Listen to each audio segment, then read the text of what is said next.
Welcome back to the podcast. It is T-shirt Tuesday. Yeah.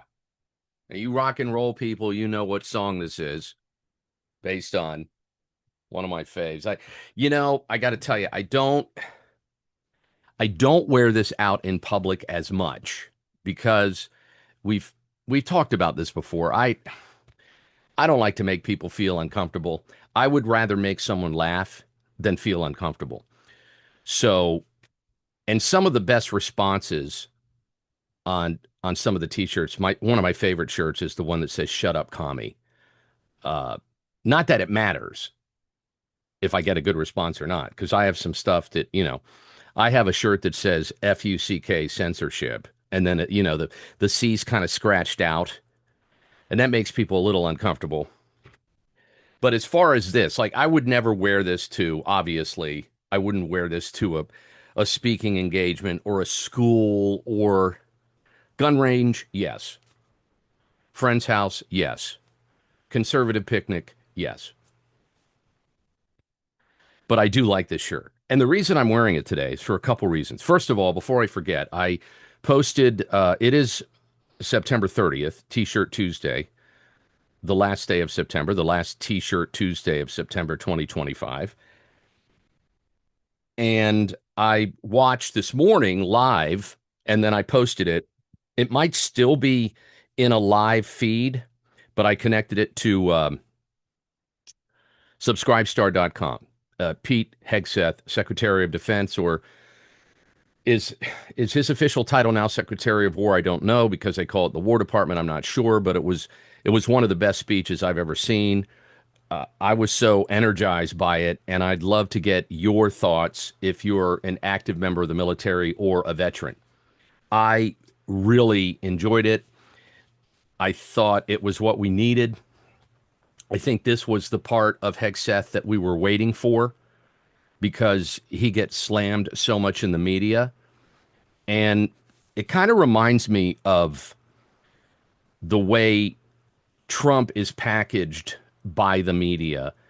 And then we as American citizens get a chance to hear or see him uninterrupted sharing his vision, his view, his policies.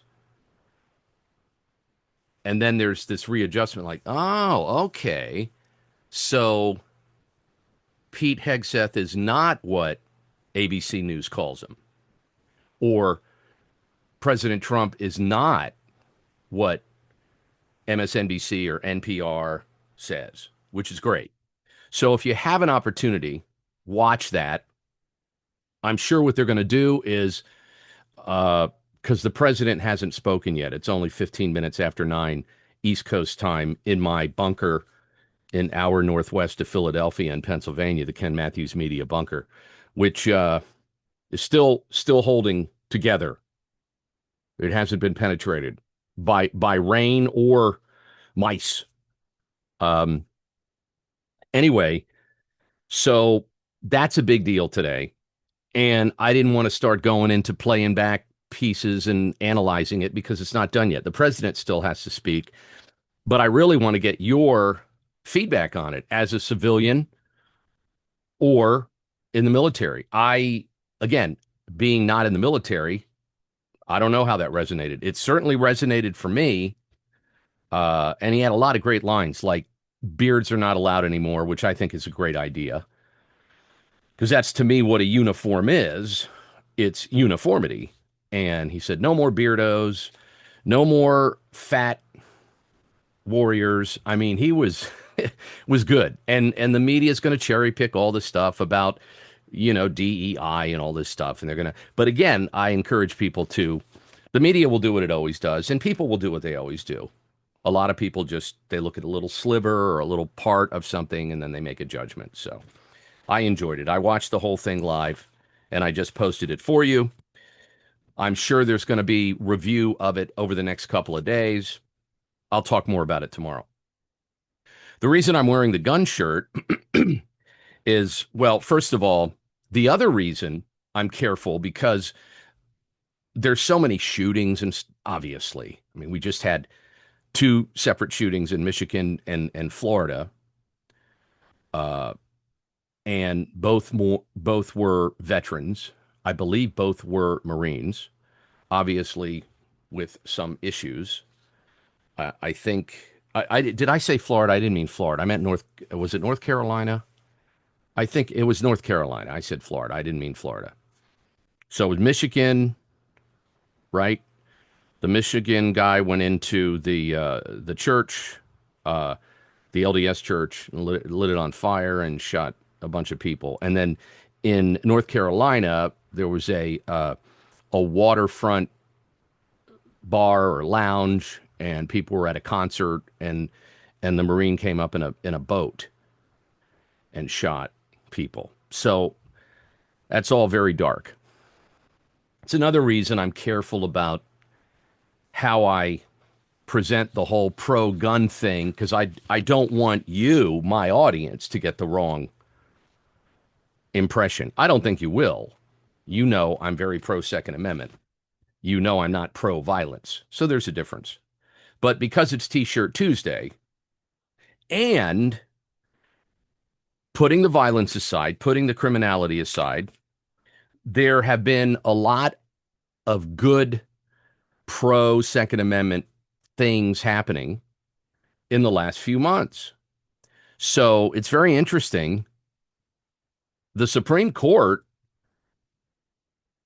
has been inching closer to the real reason for the Second Amendment, and they've been in the corner of the pro-gun people, the pro-Second Amendment people, which has been great. The politicians, not so much, and that's what I often warn about. So that's what we have to keep an eye on. But last week, first of all, there's close to a dozen things that happened this year. I'm not going to go through them all, because just what happened last week is a stack of notes that I took last night, because I wanted to kind of review them and tell you, because there's exciting news in the concealed carry world and in the gun rights world. And, I'm always talking about New Jersey. Most of the time I'm pissed off about their gun stuff. But here, look, listen to this. I just read a survey that said New Jersey could go red. New Jersey could flip red in the midterms. So this is exciting. This is exciting. Also, the latest Supreme Court ruling, there's decisions, there's rulings, there's all these things that have been happening. The latest one is a really big one, and I want to get right into it, okay? It is a bit wordy, but the implications of it are very exciting. The reaction to it by states, very exciting. And for the people that believe, like I have for years, that the whole permitting process and the having to explain to a judge or to a magistrate why I want to exercise my Second Amendment rights, that is such a crock of garbage. And it has been for years. We've all played along with it. Why? Because we're law-abiding citizens. That's why. Because we follow the law. The criminals don't. We do. But they keep clamping down, clamping down. There's been rulings, whether it's Bruin or we all are familiar with the Heller ruling, and we get all excited. And there's been some really good rulings in recent weeks and months. And last week, basically what the Supreme Court said is what many of us know, pro-gunners, and this is what's so exciting, okay? This has set a precedent which is going to be very hard for the anti-gun people to push back on, because now the court is aligned, as it should be, with the Constitution of the United States. And that's the biggest problem with Supreme Courts when they change hands and they change ideological directions, is it not? You got one Supreme Court justice can't tell the difference between a man and a woman, by definition. And then you have other justices that say, you cannot infringe on this amendment or that amendment, period. So for the first time in a long time, we have common sense, constitutional approaches coming from the Supreme Court when it comes to both the First and Second Amendment, which there is a battle going on because our government, the people in charge, want to disarm us and keep us quiet. And thank God the Supreme Court has come in on numerous occasions and said, whoa, you can't do that. It's here in the Constitution. So here we go. So basically, and I've kind of summarized this, the right to carry does not begin after approval. This was a big takeaway from last week. And this is what many of us have talked about. But it's a right. So if you need approval, it's not a right. This is something that's so commonsensical to those of us that really love and read the Constitution and think it is the big deal it is, especially when it comes to rights like the right to defend yourself. It wouldn't be a right if it's not, they stop treating it as a right, they being the different states, the different legislators, and the Fed. So the right to carry does not begin after approval. Your rights begin with the Constitution, God-given rights. They begin with the Constitution. There should be nothing in between. And that's what we ran into with voting laws, if you recall. And all the other things that happened throughout our history, some good, some bad. But that's the hardest thing for people to understand. And you see this all the time with freedom of speech debates and, the internet, is rights don't need approval. Rights are guaranteed to all of us as American citizens. So the court went on to say in detail, and I'm quoting some of their great comments. Again, I could have made this like 50 pages long because it was so chock full of goodness. But this is such an uplifting pro Second Amendment result and report, or whatever you want to call it. So that's why I'm wearing this. I'm celebrating some positive Second Amendment news. I know there's been some bad things that have happened, and we'll deep dive into those tomorrow or the day after when I can sift through all the scripts and the narratives of what they're going to write about these Marines and everything else. Okay. Permits are the same as taxes, approval, systems of delays, all of which violate the Second Amendment's core protection. This is what the court finally said. They put it's in writing now. It's a precedent. It's an official Supreme Court ruling. This will change the entire landscape of concealed carry or open carry across the country. It's already started. In fact, what is today? Tuesday. So over the weekend, a whole bunch of anti-gun groups and organizations and PACs or whatever, they started to ramp up the fear. In fact, somebody just pledged $20 million against this. I forget who it was. It's in my notes. It's coming. When you say, when the Constitution says shall not be infringed, you cannot lock this behind bureaucratic discretion. See, and this is what's been happening with many parts of the Constitution, but the Second Amendment in particular.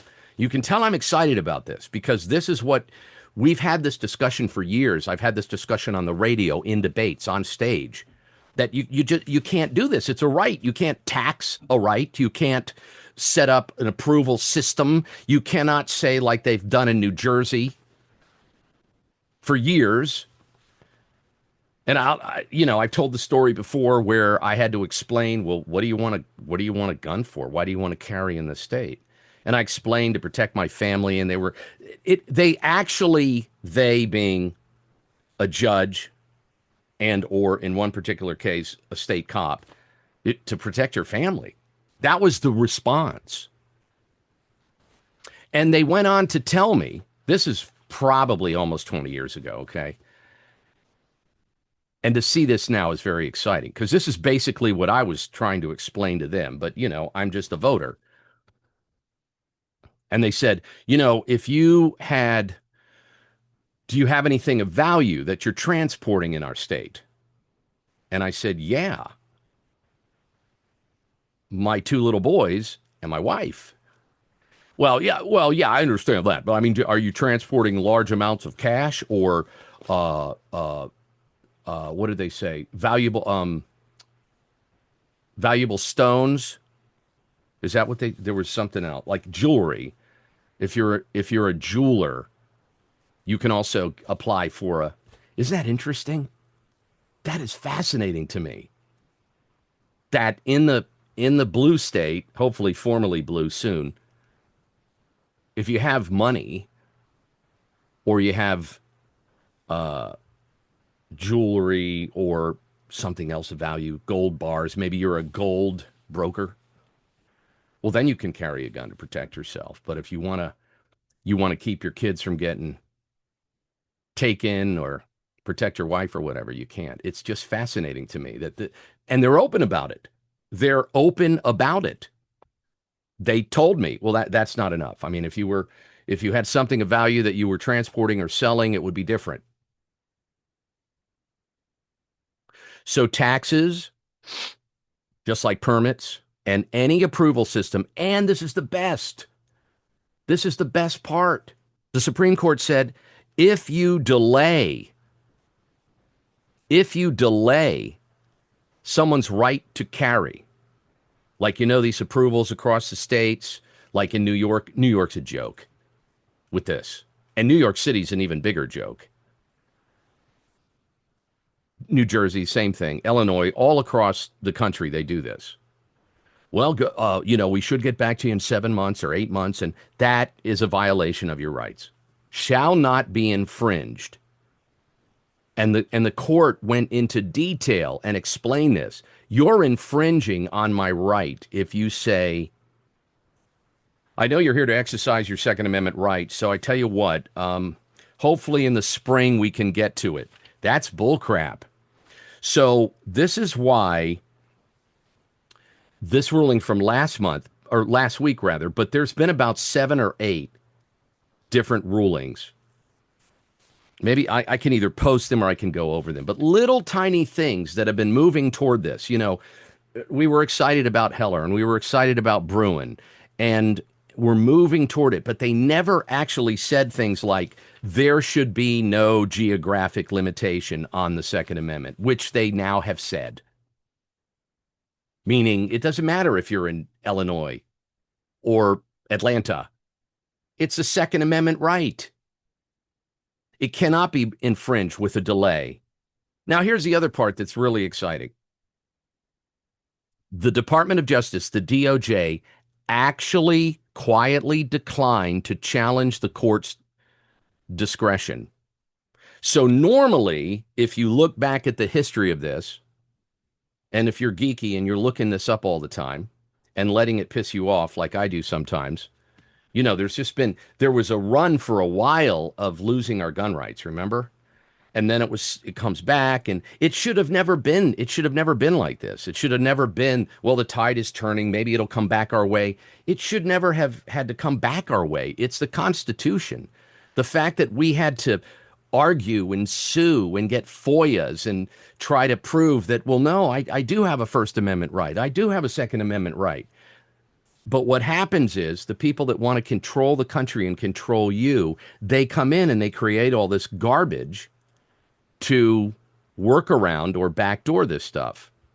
Okay, you can exercise your right, but you have to train according to our standards. You can exercise your right, but it's going to be $300. What?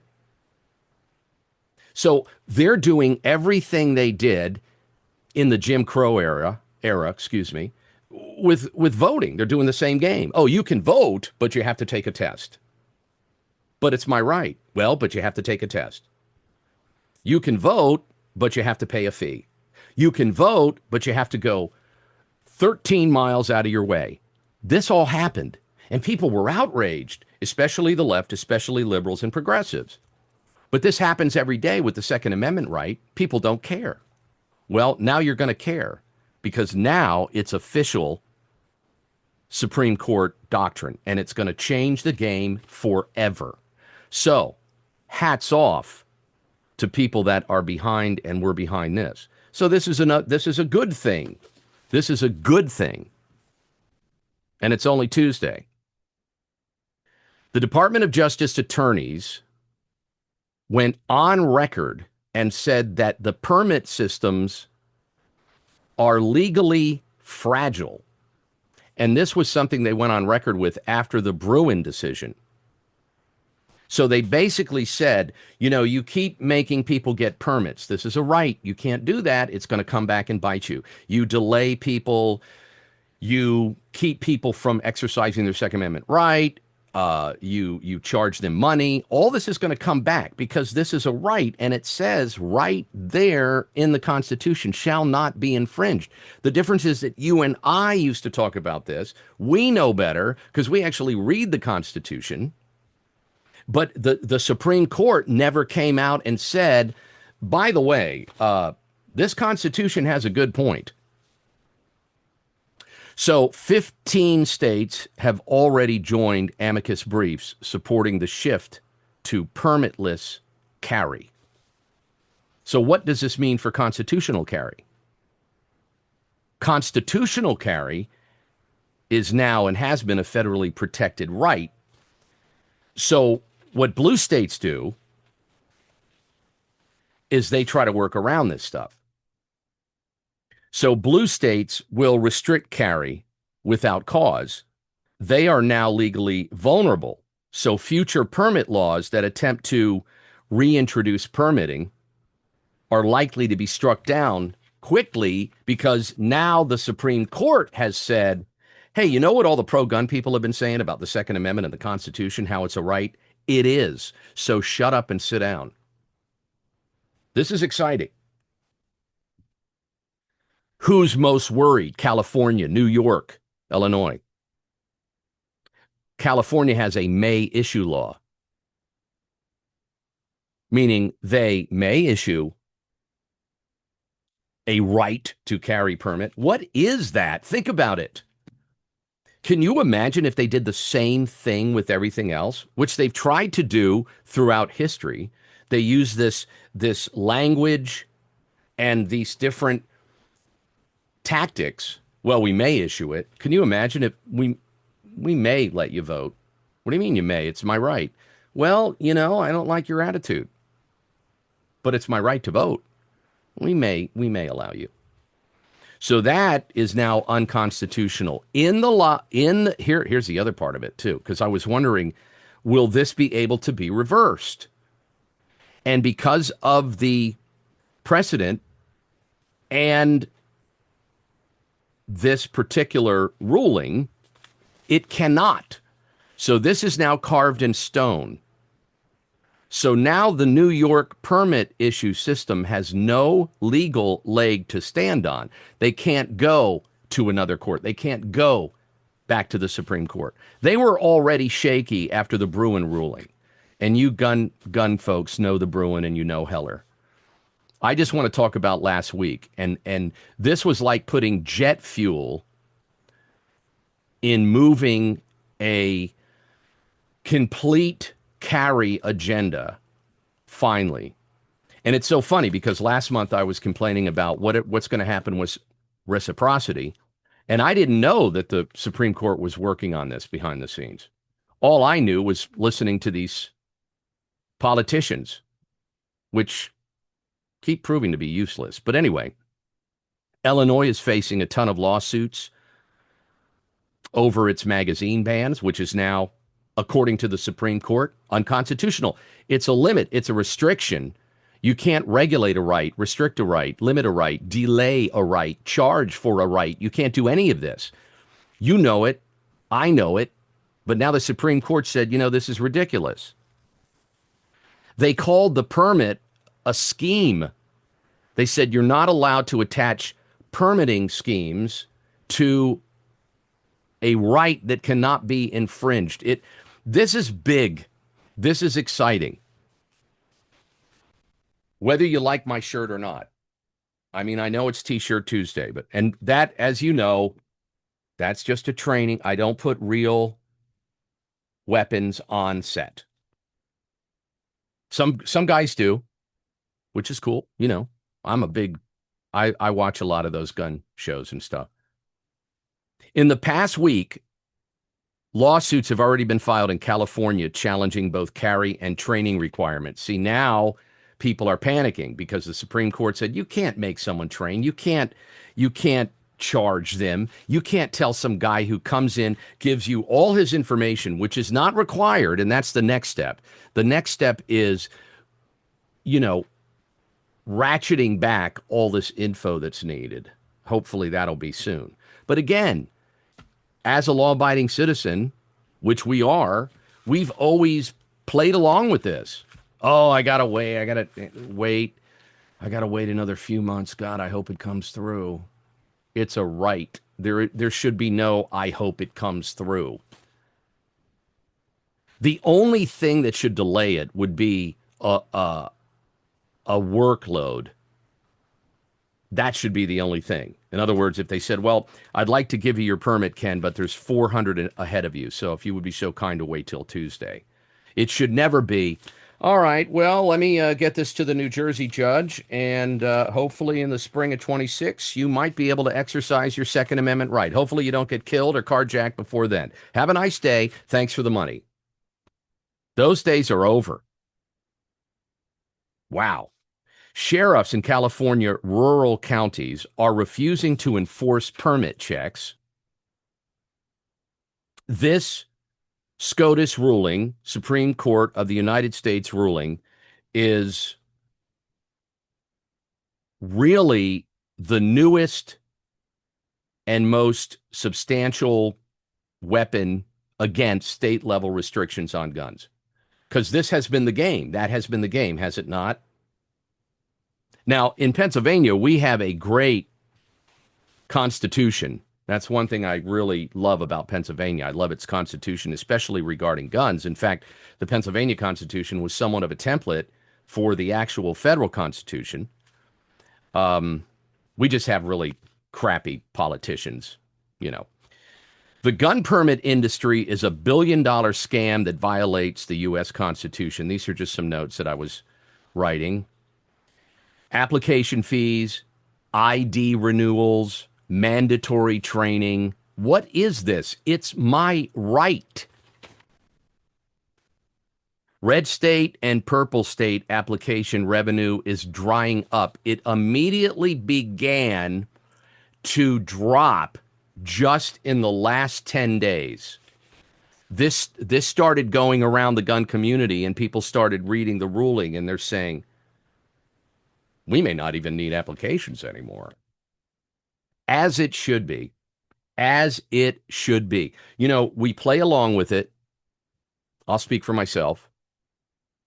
I'm a lifetime member of the NRA, and I played along with this stuff, even though I knew damn well it was a violation of all our constitutional rights. I would play along with it. I'd say, well, you want to be able to pass your test so you can get your permission from the state to protect yourself. The whole concept is bullcrap.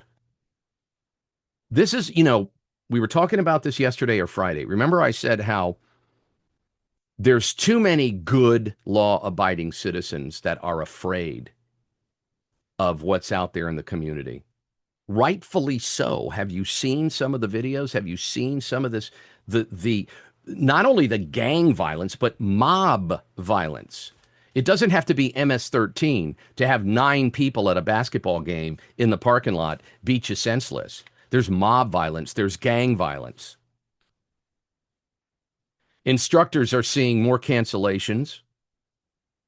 State-level databases. This is what the Supreme Court said, that state-level databases, like in my state of PA, are being exposed as the Constitution violators that they are. You see, you're not allowed to have a list of gun owners, but states like Pennsylvania and others just say, screw you. What are you going to do about it? You're going to try to enforce the Constitution? We have all the judges. Good luck. You see, this is a big deal. It was always about control and money. Always about control and money. That's the whole point.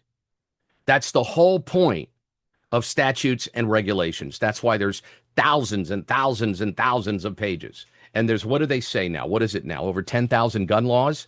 It's money and control. It has nothing to do with safety. Nothing to do with safety. Telling me you can only have 10 rounds in that magazine. And if you have 14 rounds in that magazine, you're going to go to prison and you're going to get an extra 5 years for every round in New Jersey. What is that? First, it has nothing to do with safety. It's we're going to control you and we're going to make money off you. And we're tired of that. So this is a big deal, okay? And keep in mind, first of all, you have to know the laws of your state. So look up the laws of your state. I don't give legal advice. I'm not an attorney. Okay? Don't look to me for legal advice. I'm giving you my opinion and analysis on the direction of the Supreme Court, especially in the last several months. And it's been very good for the most part for the Second Amendment and our right to defend ourselves. This was a scam system. The entire permit system was a scam system. It was built on permission. You don't build. Our Constitution is not built on permission. It's built on rights. That's why people are sworn in to protect and defend these rights and die for those rights. Our Constitution it's not a tool to raise speeding ticket revenue. That's not what the Constitution is for. The Constitution is not a tool to search your car for any reason. It's just the opposite. It's your right not to be searched for any reason. It's your right to carry a gun, and if someone tries to hurt your family, you can shoot them in the eye. And that's where it should end. It shouldn't turn into losing your home and why did you have a gun on you anyway? Because it's the Second Amendment. That's why. Do you see how they changed this entire dynamic? This has been going on for years. No government wants an armed citizenship. Because an armed citizenship, it means we're citizens. We have some level of control to push back on the insanity. They want an unarmed citizenship, like the UK. They want subjects. There's citizens, subjects, and then there's slaves. And that's why it's critical that every single American citizen can exercise their Second Amendment rights. Doesn't matter where they are or who they are, providing they're of legal age and not violent. I'm not saying that if you're out smashing, grabbing, and carjacking, you have the right to have a gun. We're not saying that, and you know it. Some states are moving this week to implement this Supreme Court decision in a way that quickly and permanently changes their laws. This week, it's happening. They're already starting this week saying, well, because of the ruling last week, we're getting rid of this, we're getting rid of that, we're getting rid of this. Now, who's upset about it? Well, people that issue permits, you're not going to make money there. People that train you to get your permit, you're not going to make money there. There's going to be a revenue loss.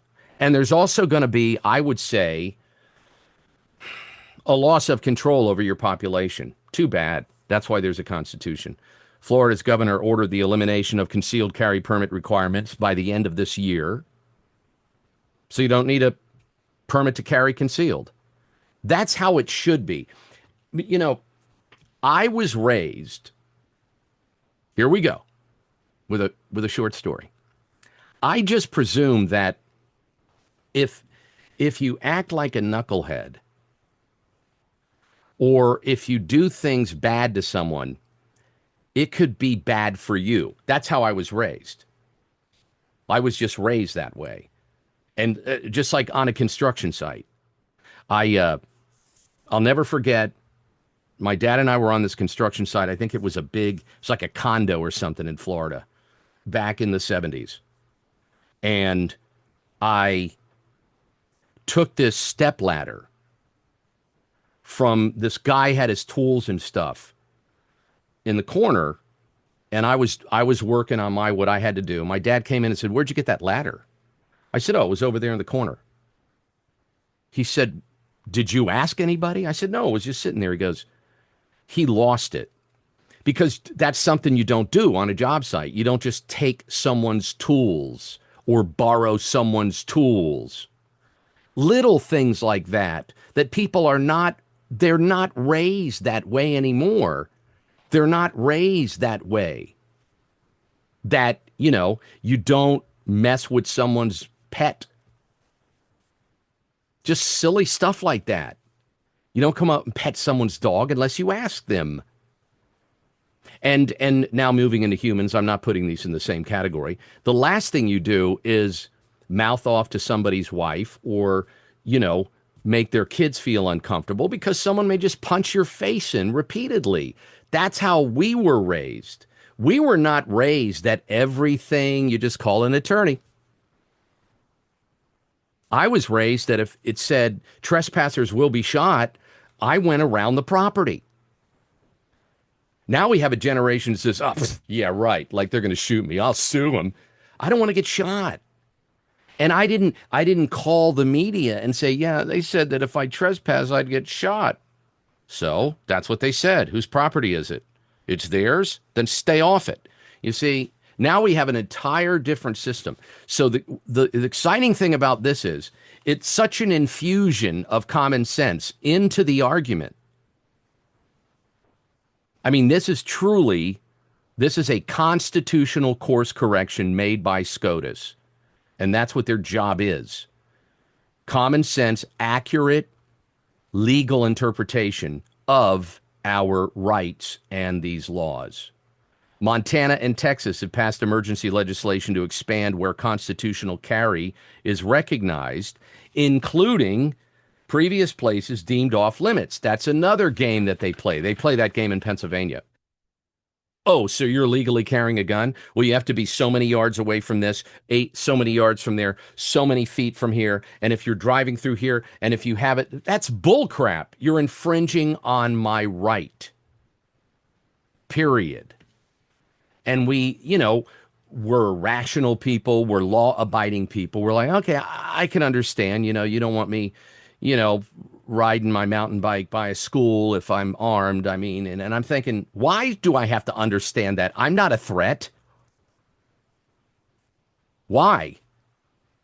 It's interesting. There's a new thing that just happened in Florida. I'll tell you at the end about security at churches, especially what just happened. It's a good point. I'll bring it up.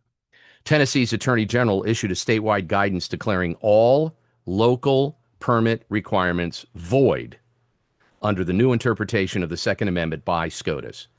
This is happening now. This just happened. The Attorney General said, all those permit requirements, no longer permit requirements. This is exciting. And you know why the media isn't talking about it? Because it's a wake-up call to the legally armed population.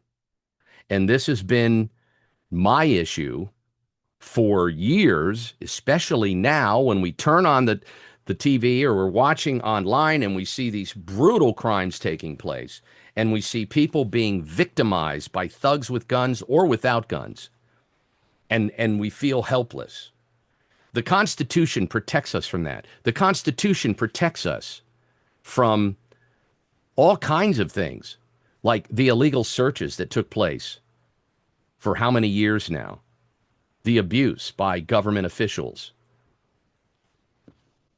Look at the constitutional violations that took place against the Trump family and people that associated with Trump during the Jan 6 hunt and going after MAGA people.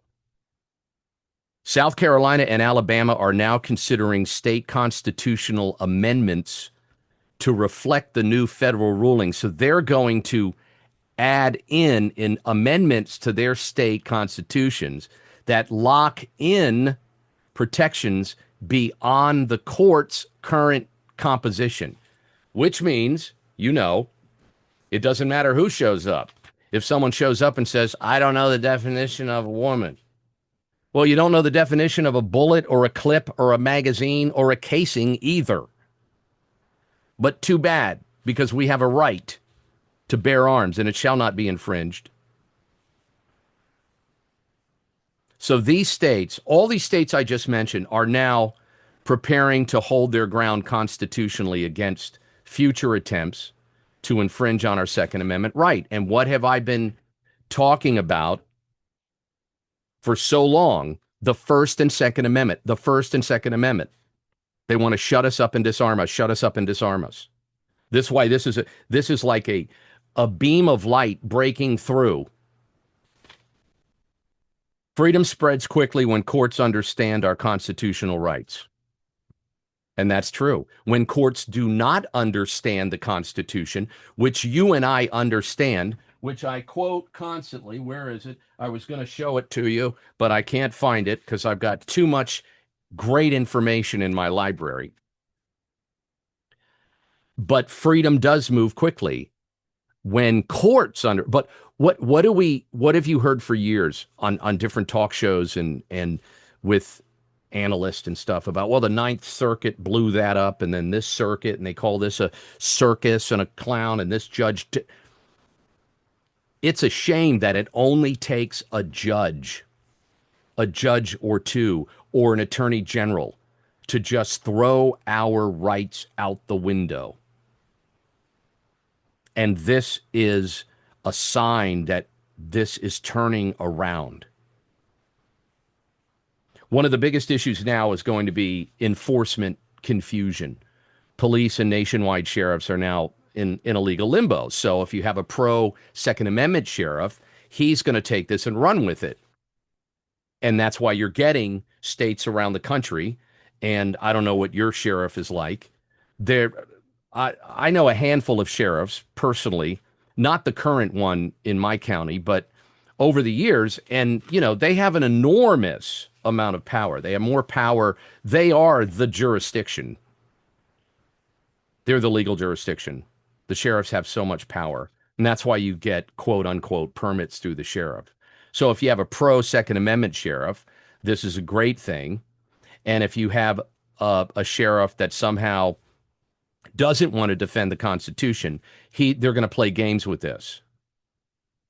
They're going to say they're going to add new levels of restriction, and they'll try to do it through city council. And look at New York City. New York City is doing its best to be a third world country. And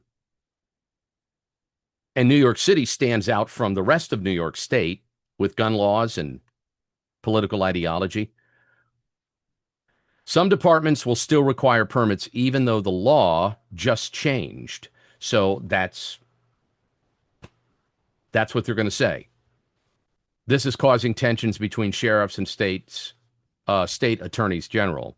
And local prosecutors are starting to drop charges related to permit violations, saying they won't risk civil lawsuits. This is why this is a big deal, because now, with the Supreme Court saying, the Second Amendment, it's real, It just doesn't matter what some Moms Against Guns says or the Brady Bill, we have a Second Amendment right. And if you keep violating it, you're going to open yourself up legally and civilly.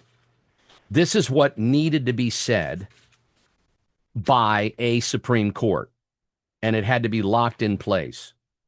Constitutional sheriffs in counties across Arizona, Georgia, and Idaho have already publicly declared they will not enforce permit checks. Federal law, constitutional rights, state policy, and local enforcement all, for the first time in history, have been temporarily at odds.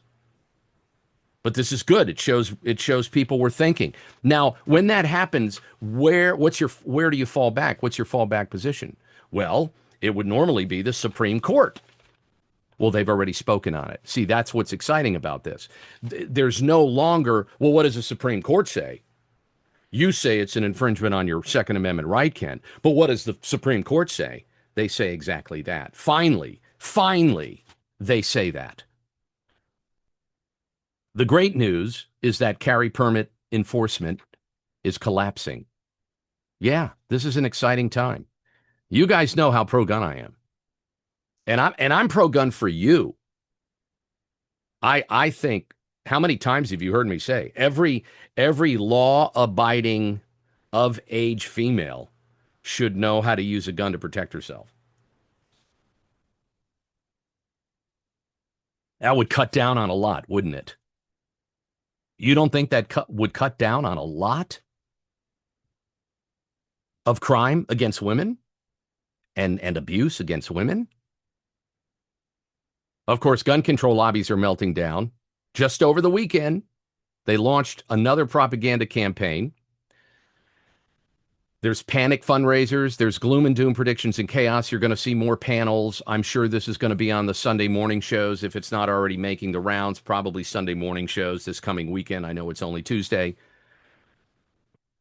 Here are some reactions from anti-Second Amendment organizations. They're going to do the doom and gloom thing. They're going to have the panel idiots on, and they're going to be saying things like, do you know what this means? Do you know the chaos this will start? They always preach chaos. First of all, there's people in the government that create chaos because they want to get order out of chaos. That's why you create chaos.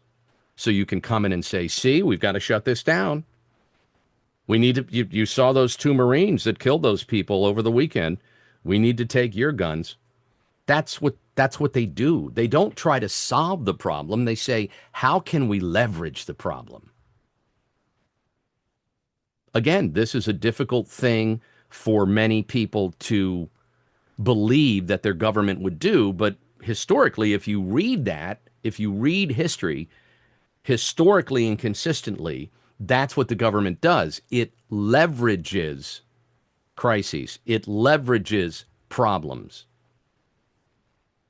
So when the young white man goes off the deep end and shoots up a school, instead of the government saying, how can we make sure that young people don't end up in this situation where this happens?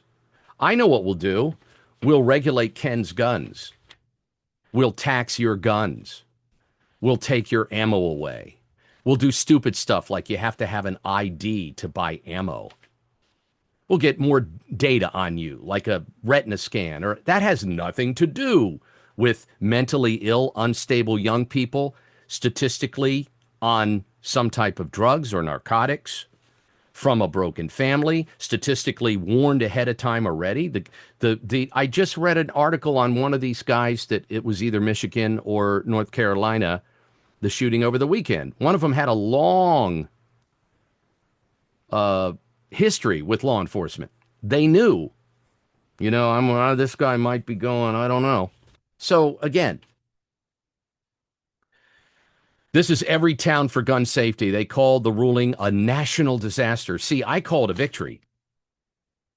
How can you call that a national disaster? Finally, there were some Supreme Court justices that said, you can't infringe on the Second Amendment.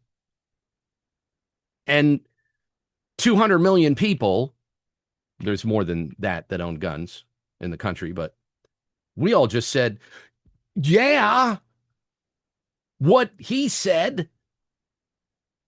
The Giffords pack, I forget her first name. She was shot.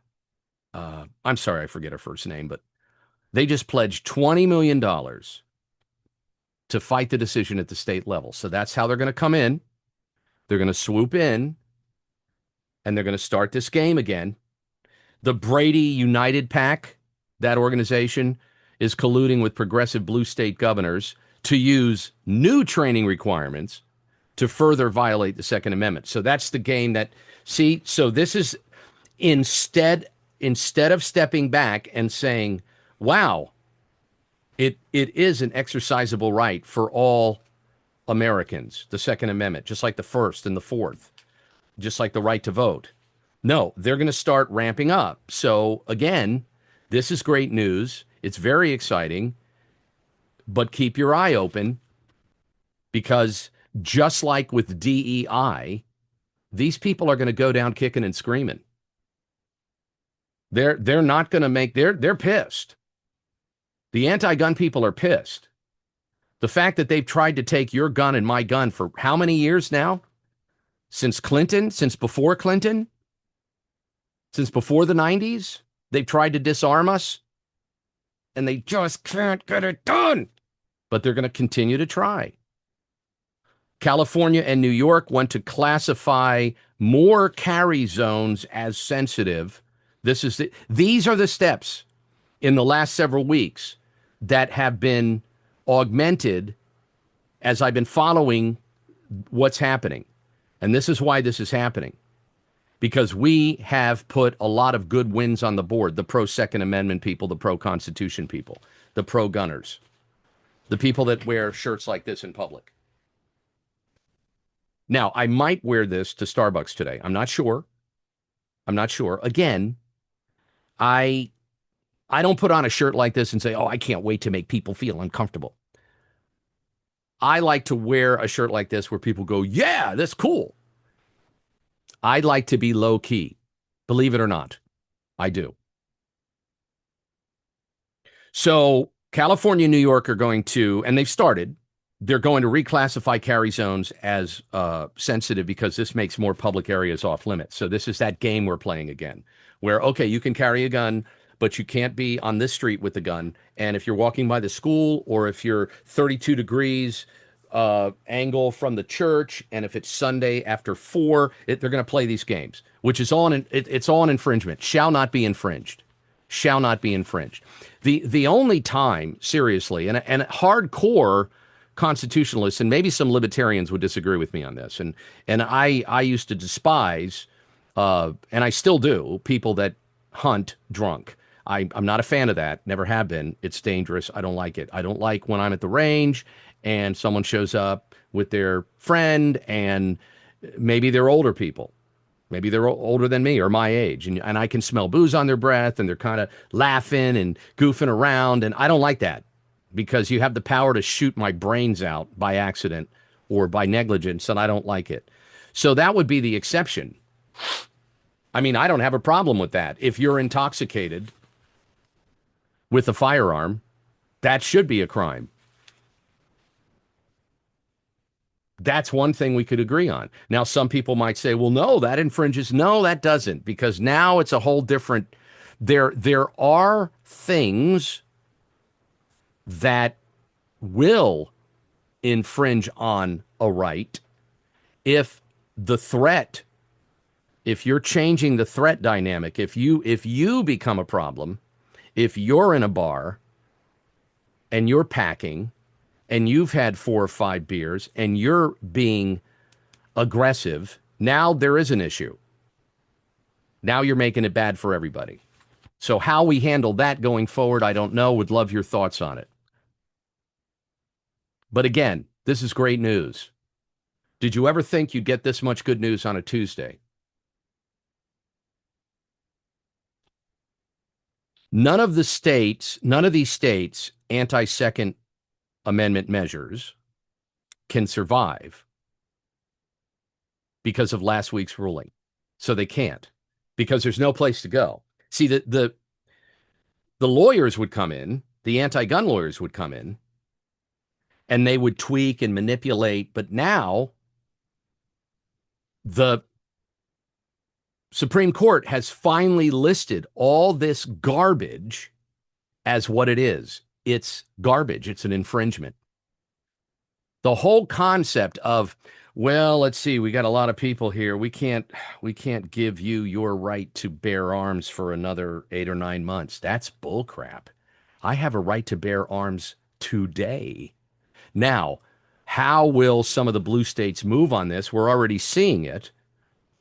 We're already seeing red state sheriffs. We're already seeing pro-gun law enforcement. Most law enforcement is pro-gun because most law enforcement knows that if they're in a firefight, they would rather have me armed, helping them, than cowering behind my car,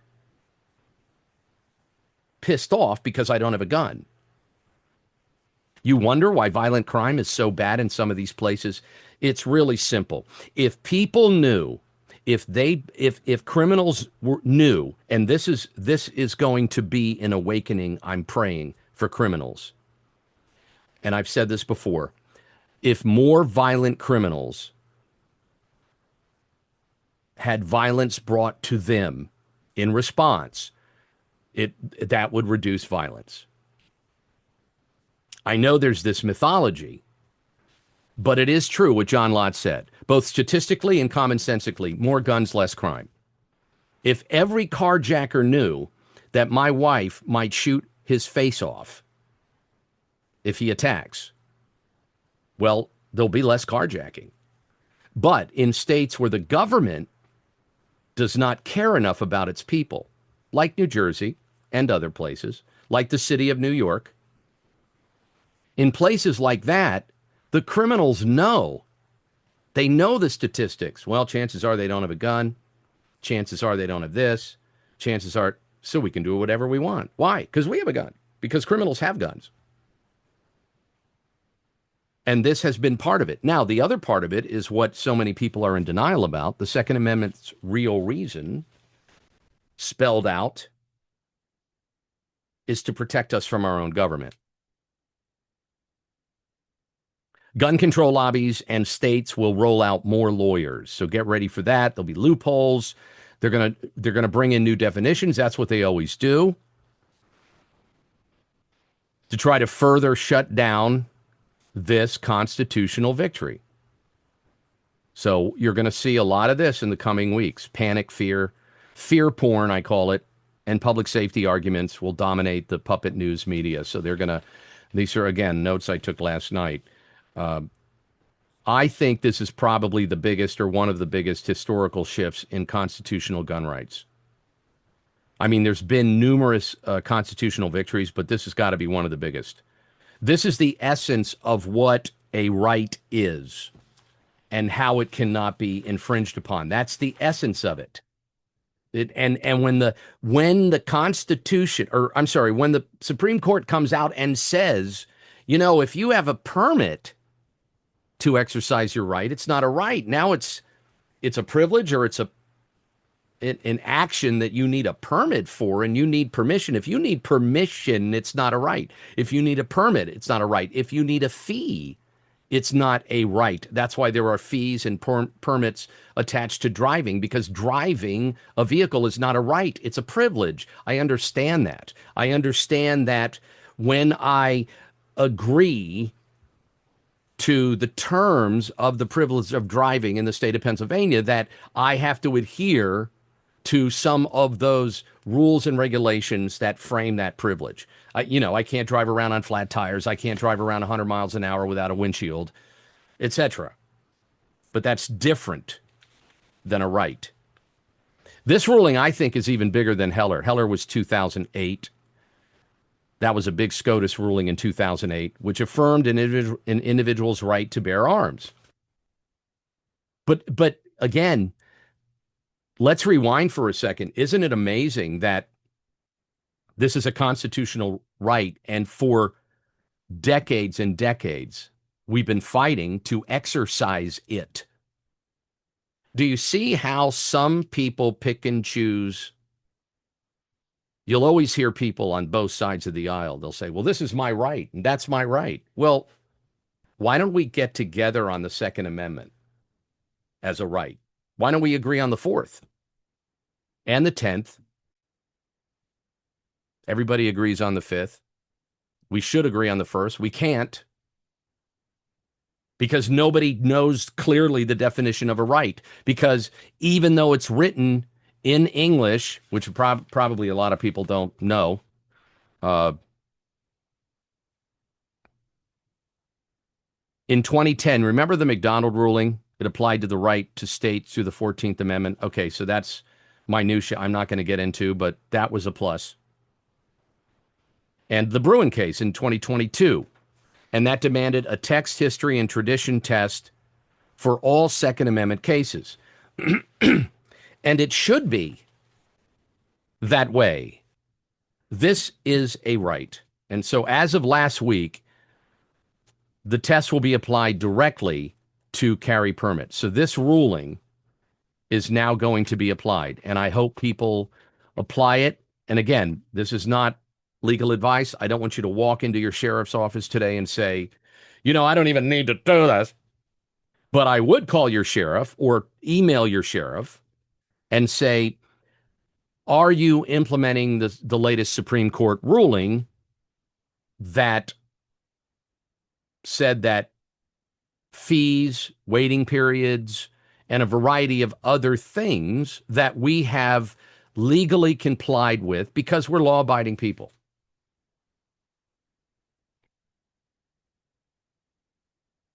So the good part is, and I checked on this, it's irreversible. It's an irreversible precedent, and it reaffirms that contemporary policy preferences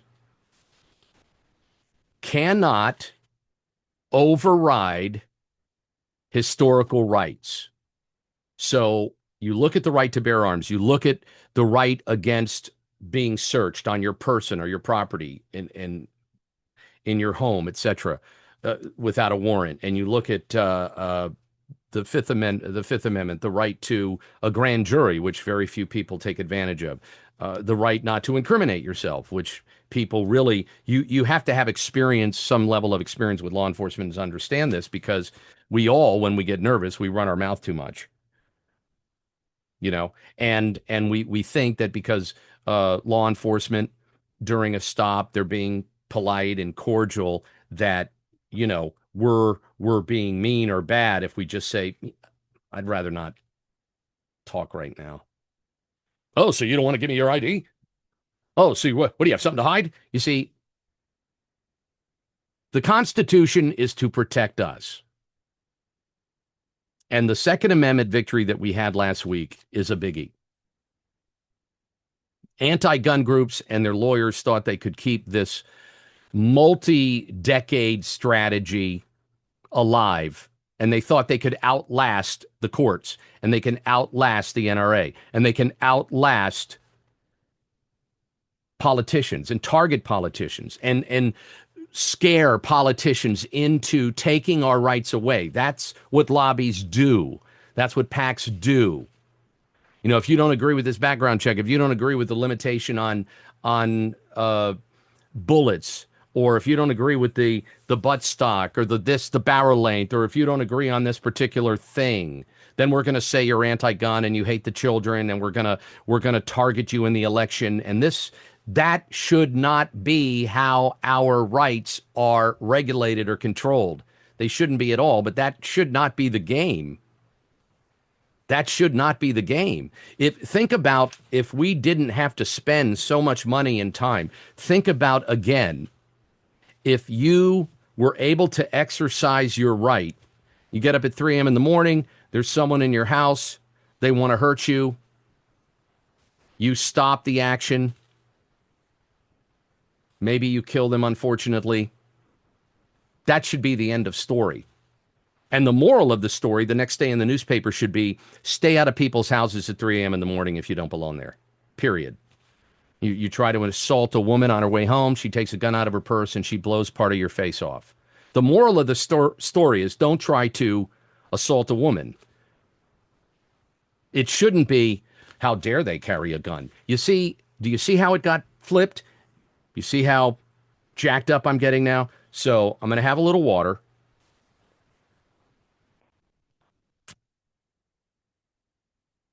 The Constitution is back. I'm excited. I'm excited by Pete Hegseth's speech today, which I encourage you to watch. Sorry, I just hit my microphone. Um, I didn't see the president speak. I'm going to watch his, and then I'll have some comments, and people will get triggered by my comments if they don't go their way. Millions of Americans are waking up to the importance of the Constitution and how the Constitution is the only way we save what's left of our republic. That's it. There's no other way. There's no other way. There's no other way we save it. We don't say, well, if we just had a committee, if we just made a law, if we just won the primaries. Nope. The only way we're saving it is if we take the Constitution seriously and exercise our God-given rights reinforced by the Constitution. Gun rights should have never been a gray area to begin with, just like the right to vote. These rights are constitutionally guaranteed, and they're confirmed now by the Supreme Court of the United States. The fact that it needed a confirmation bothers me, but it is what it is. I never thought this would happen this fast. So let's stay in the fight. Let's be grateful. There are still enough Americans in government that will protect and defend this republic and this Constitution. It's the greatest Constitution known to man. So get out there, be safe. Thank you for your support. That's our little gun update for today.